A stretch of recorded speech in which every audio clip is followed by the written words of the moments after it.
Hello everyone, good morning. তোমরা সবাই কেমন আছো? আশা করছি সবাই অনেকটা ভালো আছো। আমিও ভালো আছি। এঞ্জেল লাইফস্টাইল ব্লগে তোমাদের সবাইকে ওয়েলকাম।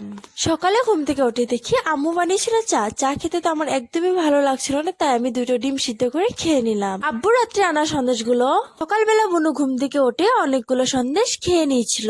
এই সন্দেশগুলো থেকে মাত্র 3টা সন্দেশ বেঁচেছিল, তাই আমি সেখান থেকে একটা নিয়ে খেয়ে নিলাম। তারপর আমার আম্মু এখানে নবিয়া আর আলু দিয়ে একটা ভাজি বানিয়ে নিচ্ছে। আমরা তো এটাকে নবিয়া বলি, কারা কারা কি নামে বলো কমেন্ট করে জানাবেন কিন্তু।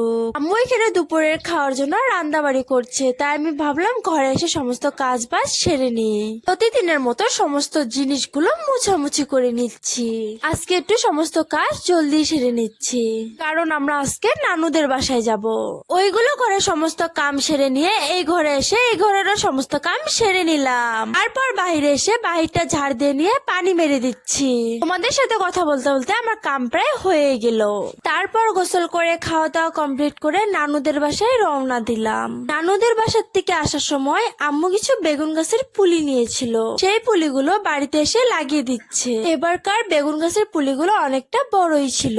সমস্ত বেগুন গাছের পুলিগুলো লাগানো হয়ে গেছে। তারপর ঘরে এসে আম্মুকে জিজ্ঞাসা করলাম, আম্মু চলো কিছু বানিয়ে খাই। তখন আম্মু বললো যে কালকে আনা পাস্তাগুলো বানা।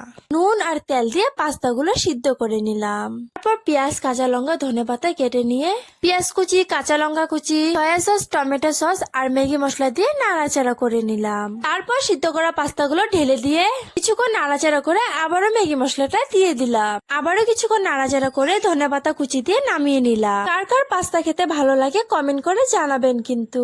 তারপর আম্মু সমস্ত পাস্তাগুলো সবাইকে একটু একটু করে দিয়ে দিচ্ছে। আম্মু পাস্তাগুলো দিয়ে দিক, ততক্ষণে আমি চাগুলো নামিয়ে নিই। তারপর এখানে চা নামিয়ে নিয়ে পাস্তাগুলো আর চাগুলো খাওয়া কমপ্লিট করলাম। আজকের ভিডিও এইটুকু। ভিডিওতে কিছু ভুল হয়ে থাকলে কমেন্ট করে জানাবেন কিন্তু।